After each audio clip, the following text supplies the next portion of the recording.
வானங்களே கேளுங்கள், பூமியே செவிகொடு. இது சிந்திக்கும் காலம், செயல்படும் நேரம். பெண்களின் பங்கு. ஏற்ற துணையாய் கொடுக்கப்பட்டவளை ஏற்ற விதத்தில் ஏற்றுக்கொள்ளாதவர்களை கொண்டதுதான் இந்த பாரதம். பெண்ணை குறித்து கருத்துக்கள் பல வழிகளில் மாறத் தொடங்கியிருப்பது உண்மையெனினும் இன்னமும் இதயத்தின் ஆழத்தில் அநேக கிறிஸ்துவின் அடியார்கள் மனதிலும் கூட பெரும் மாற்றத்தை கொண்டு வர வேண்டிய அவசியம் உண்டு. வீட்டு நடவடிக்கைகளிலும் அலுவலகங்களிலும் திருமண நேரத்திலும் ஊழிய பாதையிலும் அநேகமாக பெண்கள் ஒதுக்கி வைக்கப்படுகிறார்கள் என்பது மாபெரும் உண்மை. பாதிக்கு பாதி பெண்களை கொண்ட இந்த உலகிற்கு மாற்றத்தையோ தாக்கத்தையோ கொண்டு வர வேண்டும் என்பது நமது நோக்கமானால் இவர்களை உபயோகிக்கவோ உயர்த்தவோ நாம் அஞ்ச வேண்டியதில்லையே.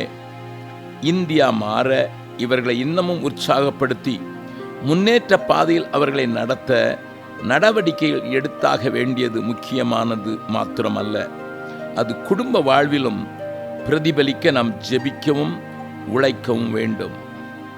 பெண் பிள்ளையை பாரமாக பார்க்கும் இந்த சமுதாயத்தில் வேதம் போதிக்கும் பிரமாணத்தை முன்னிறுத்தி செயல்பட வேண்டியது நம்ம அனைவர் மேலும் விழுந்த கடமை. பெண்ணை வைத்திருப்பவர்கள் வயிற்றில் நெருப்பை வைத்திருப்பது போன்று உணர்வது வாடிக்கை. ஆனால் அவள் ஒரு நெருப்பு எனவும் அவளை உபயோகித்தால் சத்ருவின் வெள்ளாண்மை அழிக்கப்படும் என்பதும் நாம் அறிந்தாக வேண்டியது உண்மை. பவுலின் ஊழியத்தினை தொடர அவனைப் போல மனநிலையோடு செயல்படும் ஒரு தீமோத்தேயு தேவை. பிலிப்பியர் 3:20-21. மற்றவர்கள் எல்லாரும் தங்களுக்குரியவைகளையே தேடி கிறிஸ்துவுக்குரியவைகளை தேட மறந்து விட்டார்கள் என்பது இன்றைக்கும் உண்மை. அப்படிப்பட்ட மனநிலைக்கு அஸ்திபாரம் போட்டது யார்? பெண் குலம்தானே. மாயமற்ற விசுவாசமும் சுத்த மனசாட்சியும் அவனுக்குள்ளே நிலைத்திருக்க அவனை தயாரித்த பெருமை அவனுடைய தாயாகிய ஐனேக்கியாளையே சாரும். 2 தீமோத்தேயு 1:4-5. தீமோத்தேயுவின் தந்தை ஒரு கிரேக்கன். எந்த காரியத்தின் நிமித்தம் இப்படிப்பட்ட ஒரு கலப்பு திருமணம் நடந்ததோ தெரியாது. அப்போஸ்தலர் 16:11.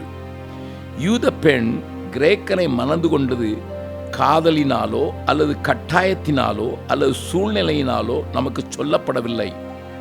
ஆனால் ஒன்று தெரிகிறது, தனது நியாயப்பிரமாணத்தின் சட்டத்தை நிறைவேற்ற, அதுவும் தனக்கு பிறந்த பிள்ளையில் நிறைவேற்ற அவளால் முடியவில்லை.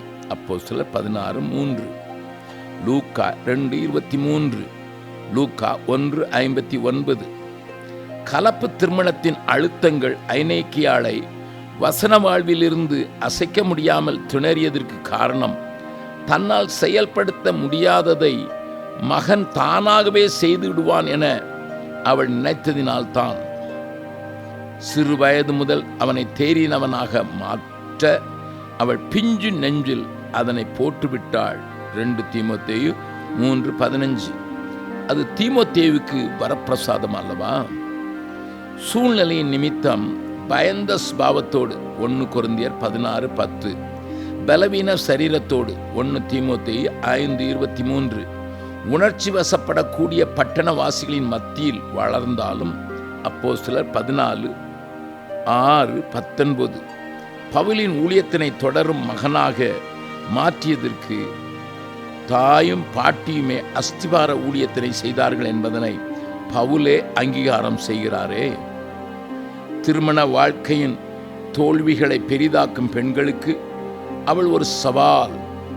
செய்த ஒரு தவறினையே சுற்றி சுற்றி வந்து தன்னையும் தன்னை சார்ந்தவர்களையும் கெடுத்து போடக்கூடிய பெண்களுக்குள் அவள் ஒரு சவால். சாமுவேலின் தாயும் அப்படித்தானே. அன்னாள் அழுகிறவர்களாகத்தான் அறிமுகப்படுத்தப்படுகிறாள். 1 சாமுவேல் 1:7. ஆனால் ஆண்டவரின் காரியத்திற்கு தன்னை அவள் அர்ப்பணித்த போது 1 சாமுவேல் 1:11.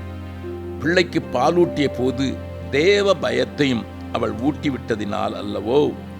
மாபெரும் ஒரு தீர்க்கனை இஸ்ரவேல் தேசம் கண்டது. அந்த பிள்ளையை அன்றிருந்த ஆவிக்குரிய அலங்கோல உலகு அசைக்கவோ அறுக்கவோ அசுத்தப்படுத்தவோ முடியாமல் போயிற்று. 1 சாமுவேல் 12:3. அந்நாளையும் ஐனிக்கேயாளையும் இன்றைய திருச்சபை கண்டுபிடித்து உபயோகித்தால் எத்தனை நலமாயிருக்கும். மனாசேயின் மனைவி அல்லவோ தேவனின் திட்டத்தை தன் கணவனுக்கு சொல்லிக் கொடுத்தவள். நியாயாதிபதிகள் 13:23. அவளுடைய பத்திய வாழ்க்கை அல்லவோ சிம்சோன் என்ற வீரனை பத்திரமாய் வளர்க்க உதவியது. நியாயாதிபதிகள் 13:14. வாயை கட்டி வயிற்றை கட்டி என்னும் சொல்லுக்கு இவள் இலக்காக அல்லது உதாரணமாக காணப்படுகிறாள். பெலிஸ்தியரை நடுங்கச் செய்தவனை பிறப்பிக்க இப்படிப்பட்டவர்கள்தான் தேவையல்லவோ. உயிர் தெழுந்த கிறிஸ்து காட்சி கொடுத்ததும் விடாப்பிடியாய் நின்ற மரியாளுக்கு அல்லவோ. யோவான் 20:17-18. யோவானும் பேதுரும் வெறும் கல்லறையை சென்று பார்த்து போய்விட்டார்களே. வசனம் 10. ஆனால் மரியாள் தூதர்களை தரிசித்து அதிலே திருப்தியாகிவிடவில்லையே. வசனம் 12. இப்படிப்பட்ட குணசாலிகளை திருச்சபையும் சமுதாயம் ஏன் கண்டுகொள்வதில்லை?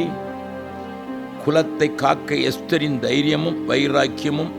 எஸ்ரா 4:16. புத்திசாலித்தனமும் ஆமான்களை அடையாளம் காட்டி கொடுக்கும் அல்லவா. எஸ்தர் 7:6. பாராக்குக்கு தைரியம் சொன்னவள் தெபோராள் அல்லவோ. நியாயாதிபதிகள் 4:8. யாகேல் தானே சிசராவின் தலையை உடைத்து போட்டவள். நியாயாதிபதிகள் 5:26. இப்படிப்பட்டவர்களை தேடி கண்டுபிடித்து விவாகம் செய்து தேவராஜ்யத்திற்கு உபயோகிக்க வேண்டிய ஆவிக்குரிய வாலிபரும் இன்று பணம் என்ற பெயரில் வரதட்சணை பெற்றோரை முன்னிறுத்தி அவளை துன்பப்படுத்துவதும் அலட்சியமாக நடப்பிப்பதும் எவ்வகையில் தகும்? இந்த கொடுமையின் நிமித்தம் திருமணமாகாமல் மூலையில் ஒதுக்கப்பட்டிருக்கும் பெண்கள்தான் எத்தனை. அவளை திருமணம் செய்தவரும் அவளை ஏதோ வேலைக்கு வந்த வேலைக்காரியை போல நடத்தி அவனின் திறமைகளை தின்றுவிட்ட கழுகுகளாகவே அநேக நேரங்களில் காட்சி அளிக்கின்றனர். அல்லது அவளை ஊழியத்திலோ அலுவலகத்திலோ தனியாக சந்திக்க நேரிடி ஒரு காம பொருளாகவே கண்டு சரசமாட அவளும் அதனை கண்டு வெகுண்டு அல்லது ஒதுங்கி தன்னிலையே இழக்கிறது நியாயமா? தன் வாலிபத்தை காக்க சில பெண்களுக்கு மிகுந்த பிரயாசம் எடுக்க வேண்டிய ஒரு சூழ்நிலையே நம் சமுதாயம் உருவாக்கி கொடுத்துள்ளது. அடுப்பூதும் பெண்ணுக்கு படிப்பதற்கு என்ற காரியத்தினை மாற்றிவிட்டோம். பல நூற்றாண்டுகள் கழித்தும் உலகின் வாழும் நாட்கள் மகளிருக்கே அதிகம் என்பதனை புள்ளி விவரங்கள் சொல்வதினால் அவளே பலன் படைத்தவள் என்பது நிரூபணம். பட்டணங்கள் அழிக்கப்படாமல் எந்திரக்கல் மாவரைக்கும் கல் ஒன்றினை அபிமெலேக்கின் தலையில் போட்டு காப்பாற்றி பெண்ணுக்கு எதுவும் ஆயுதமே என்பதனை நிரூபித்துவிட்டாள் பெண். நியாயாதிபதிகள் 10:53. நித்திய ஜீவனை சுதந்திரித்துக் கொள்ள அவளும் உடன் பங்காளி என்பது உண்மையானால் 1 பேதுரு 3:7. ஏன் இன்னமும் பாரபட்சம் காட்ட வேண்டும்? படிக்க வைப்பதிலும் மனம் முடித்து கொடுப்பதிலும் கனம் பண்ணுகிறதில்லையும் ஏன் அவள் மாத்திரம் பாதிக்கப்பட இடம் தர வேண்டும்? ஜான்சி ராணிகளையும் ராணி மங்கம்மாக்களையும் பெற்ற இந்த தேசம் ஆவிக்குரிய உலகில் புதியவைகளை சாதிக்க பெற்று தரப்பட்டும் பெண்களை ஆதியாமத்தில் ஸ்திரீயை வஞ்சித்த பிசாசு. ஆதியாமம் 3:13. வெளிப்படுத்தின புஸ்தகத்திலும் அவளை வெள்ளம் கொண்டு போக தன் வாயிலிருந்து வெள்ளத்தை ஊற்றி விடுகிறது. வெளிப்படுத்தல் 12:15. அந்த பிசாசின் பக்கத்தில் நின்று ஸ்திரீகளை துன்புறுத்தாமல் அவர்களை அஸ்திராயுதமாக மாண தேவன் நமக்கு கிருபை தருவாராக. தேவன் தம்முடைய சாயலாக மனுஷனை சிருஷ்டித்தார். அவனை தேவ சாயலாகவே சிருஷ்டித்தார். ஆணும் பெண்ணுமாக அவர்களை சிருஷ்டித்தார். ஆதியாகமம் 1:27 என்ற வசனம் நாம் எல்லோரும் நன்கு அறிந்த ஒன்றே. எனினும் பெண்ணாகிய ஏவாளை நாம் உற்று நோக்குவோமானால் மிகப்பெரிய உண்மையை அவளுக்கு கொடுக்கப்பட்ட வாக்குத்தத்தத்தில் தான் காண முடியும். சாத்தானால் வஞ்சிக்கப்பட்டு வேதனையை தனது வாழ்க்கையில் வருவித்துக் கொண்ட ஏவாளுக்கு சவாலான ஒரு வாக்குத்தத்தமும் கூடவே கொடுக்கப்பட்டது என்பதை நாம் மறந்துவிடலாகாது. தேவன் சாத்தானிடத்தில், உனக்கும் ஸ்திரீக்கும் உன் வித்துக்கும் அவள் வித்துக்கும் பகை உண்டாக்குவேன், அவர் உன் தலையை நசுக்குவார், நீ அவர் குதிங்காலை நசுக்குவாய் என்றார். ஆதியாகமம் 3:15. சத்ருவின் சத்தத்திற்கு செவி கொடுத்து கீழ்ப்படிந்து பாவம் செய்ததால் ஸ்திரீகளுக்கும் சத்ருவுக்கும் உண்டாகிய நேரடி பகையை உனக்கும் ஸ்திரீக்கும் என்று வேதம் குறிப்பிடுவதுடன் ஸ்திரீயின் வித்துக்கும் சத்ருவுக்கும் உள்ள பகையை உன் வித்துக்கும் அவள் வித்துக்கும் என்று சுட்டி காட்டுகின்றது. சத்ருவை ஸ்திரீகளுக்கு எதிரியாக தேவன் மாற்றிவிட்ட போதிலும் உனது வித்து அவனது தலையை நசுக்கும் என்ற வல்லமையுள்ள வாக்குத்தத்தையும் கூடவே ஸ்திரீகளுக்கு தேவன் கொடுத்தார். என்றாலும் இத்தனை பெரிய வாக்குத்தத்தத்திற்கு சொந்தக்காரர்களாக உலகம் பெண்களை இன்று பார்க்கிறதில்லை. தனக்கு எதிரியான வித்தை தடுத்து விடலாம் என்று சத்ருவின் தந்திரம் இயேசுவின் பிறப்பினால் முறியடிக்கப்பட்டது. வாக்குத்தத்தங்களுக்கு உரியவர்களாயிருந்தும் கிறிஸ்துவின் ராஜ்யத்திலும் சுவிசேஷம் அறிவிப்பதிலும் உள்ள உரிமையை கூட ஸ்திரீகளுக்கு அளிக்க தயங்குவோர் உண்டு. தன்னை ஏதேனில் ஏமாற்றிய எதிரியை வீழ்த்த ஸ்திரீகளுக்கு காய்ப்பளிக்க வேண்டும் என்பதே வேதத்தின் உண்மை. வெற்றி கொண்டாட்டங்களில் பாட்டு பாடுகிறவளாய் மாத்திரமல்ல. யாத்ராமம் 15, 20, 21, 1 சாமுவேல் 18:7 அவர்களை வெற்றிக்கு பங்காளர்களாகவும் மாற்ற வேண்டும். இன்று தான் சமுதாயத்தில் பெண்கள் எல்லா நிலையிலும் பயன்படுத்தப்படுகிறாள் என்றல்ல, வேதத்தின் நாட்களில் தீர்க்கதரிசிகளாகவும். யாத்ராகமம் 15:20, நெகேமியா 6:14, லூக்கா 2:36, அப்போஸ்தலர் 21:9 நியாயாதிபதிகளாகவும், நியாயாதிபதிகள் 4:4 ராணிகளாகவும், 1 ராஜாக்கள் 10:1, அப்போஸ்தலர் 8:27 ஆட்சி செய்த ஸ்திரீகளும் உண்டே. வேதத்தின் நாட்களில் ஸ்திரீகள் இவ்வளவாய் முக்கியப்படுத்தப்பட்டிருக்க இந்த விஞ்ஞான யுகத்தில் அவர்களது வாழ்க்கை வலுவடையாமல் முடக்கப்படலாமா? பாராக் ராஜாவாயிருந்தும் நீ என்னோடு கூட வராவிட்டால் யுத்தத்திற்கு போக மாட்டேன் என்று தெபோராளிடம் கூறியதும், இல்கியா ஆசாரியனாயிருந்தும் விசாரிக்கும்படிக்கு உல்தாளும் என்னும் தீர்க்கதரிசியினிடத்திலும் சென்றதும் அப்படிப்பட்டோரையும் நடத்த பெண்களிடமிருந்த தேவ பலத்தை வெளிக்காட்டுகின்றது. உயிர்த்தெழுந்த இயேசுவின் செய்தியை அறிவிக்கும் பெண்களின் வார்த்தைகளை நாம் வீண் பேச்சுகள் என்று எண்ணிவிடக்கூடாதே. லூக்கா 24:11, மார்க்கு 16:11 உயிரோடு எழுந்த இயேசு வாழ்கை நாம் வாழ்த்தி நற்செய்தியை அறிவிக்க அனுப்பிய ஸ்திரீகளுக்கு நாமும் வழிவிட வேண்டும். மத்தேயு 28:9-10 சபையில் ஸ்திரீகள் பேசாமல் இருக்க வேண்டும். 1 கொரிந்தியர் 14:14 என்பது அவர்களின் ஒழுக்கத்திற்கடுத்த கட்டளைதானே தவிர அவர்களது உரிமைகளை ஒடுக்கும் கட்டளை அல்ல. உபதேசம் பண்ண நான் உத்தரவு கொடுக்கிறதில்லை. 1 தீமோத்தேயு 2:12 என்று பவுல் எழுதுவதின் நோக்கம் ஸ்திரீகள் தங்களுக்கு மேல் தலையாக உள்ள புருஷர்களின் மேலே அல்லது போதகர்களின் மேலே அதிகாரம் செலுத்தவோ ஆட்சி செய்யவோ முற்படக்கூடாது என்பதுதானே தவிர அவைகள் சுவிசேஷம் அறிவிக்கும் அவர்களின் அடிப்படை உரிமைகளை அளிக்கும் கட்டளைகள் அல்ல. பொது இடங்களில் உபதேசம் செய்ய வேதம் அவர்களை அங்கீகரிக்கின்றதே. 1 கொரிந்தியர் 15:5 proclaims God's message in public worship. Good News Bible. அமைதலாய் இருக்க வேண்டும்.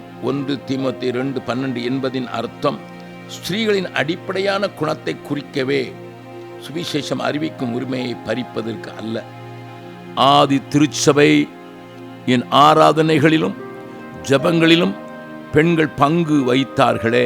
அப்போஸ்தலர் 1:14, 12:12 ஸ்திரீகளின் தலை புருஷன்தான் என்றாலும் அவர்கள் அடிமைகள் அல்ல, சகோதரிகளாகவே பாவித்து நடத்தப்பட வேண்டியவர்கள் என்பதனை வேதம் அழகாக கூறுகின்றதே. 1 கொரிந்தியர் 7:15 இந்த நிலை மறக்கப்படுவதனாலேயே இன்று அநேக குடும்பங்களில் குழப்பங்கள், தலை தூக்கி விட்டன. அது மாத்திரமல்ல, ஸ்திரீகள் நித்திய ஜீவனாகிய கிருபையை சுதந்திரித்துக் கொள்ளும்படிக்கும் அழைக்கப்பட்டவர்கள். 1 பேதுரு 3:7 என்பதினால் அவர்களுக்குரிய கனமும் கொடுக்கப்பட வேண்டும். இதற்கு விரோதமான எந்த செயலும் புருஷர்களின் ஜபங்களுக்கு தடையாக மாறிவிடும் என்பதே வேதத்தின் உண்மை. தகப்பனின் சுதந்திரத்தில் ஸ்திரீகளுக்குள்ள பங்கை கூட வேதம் சுட்டிக்காட்ட தவறவில்லையே. யோபுவிற்கு 7 குமாரரும் 3 குமாரத்திலும் இருந்தபோது தனது குமாரத்திகளுக்கு யோபு சுதந்திரம் கொடுத்தானே. யோபு 42:13-15. பட்டங்கள் எல்லாம் இருவருக்கும் சரிசமமானவைகளே என்பதனை நாம் நினைவில் கொள்ள வேண்டும். பரிசேயரும் வேதபாரகரும் விபச்சாரத்தில் கையுமையுமாக பிடிக்கப்பட்ட ஸ்திரியை இயேசுவினிடத்தில் கொண்டு வந்து அவளை கல்லறிய வேண்டும் என்று சொன்னார்கள். ஆனால் அவளிடத்தில் விபச்சாரம் செய்த மனிதனை அவர்கள் ஏன் கொண்டு வரவில்லை? இயேசு, உங்களில் பாவமில்லாதவன் இவன் மேல் முதலாவது கல்லறிய கடவன் என்று சொன்னபோது எல்லாரும் தங்கள் மனசாட்சியில் கடிந்து கொள்ளப்பட்டு போய்விட்டது ஏன்? அவளிடத்தில் பாவம் செய்தவர்கள் அவர்களுக்குள் உண்டோ? கையும் மெய்யுமாய் அவர்கள் அந்த ஸ்திரியை பிடித்திருந்தால் தண்டிக்கப்பட வேண்டிய வரிசையில் அந்த மனிதனும் இடம்பெற வேண்டுமே. லேவியராகமம் 20:10-18, எண்ணாகமம் 25:8 ஆகிய வசனங்கள் பழைய காலத்தில் தவறிழைத்த இருபுறத்தாரையும் கொடுக்கப்பட்ட நியாயமான தீர்ப்புகளை எத்தனையாய் விளக்குகின்றது. சமுதாயத்தில் மாத்திரமல்ல, ஆவிக்குரிய வட்டத்திலும் பெண்கள் மதிக்கப்பட வேண்டியவர்கள். வீடு கட்டுகிறவர்களாகிய நாம் அவர்களை தள்ளிவிடக்கூடாது. அவர்கள் மூளைக்கு தலைகளாக இருக்கலாம். பெண்கள் பலவீன பாண்டங்கள் என்று தள்ளிவிடாமல் மீரியாம், தெபோராள், உல்தாள், அன்னாள், பிலிப்பிவின் குமாரத்திகள் போன்ற தீர்க்கதரிசிகள் சபையில் எழும்ப ஊக்கமளிப்போம். கிறிஸ்துவின் சுவிசேஷ பணியில் அவர்களும் தங்கள் பங்கினை நிறைவேற்றி ஆத்ம அறுவடையை இக்கடைசி நாட்களில் அதிகரிக்க முற்படுவோம்.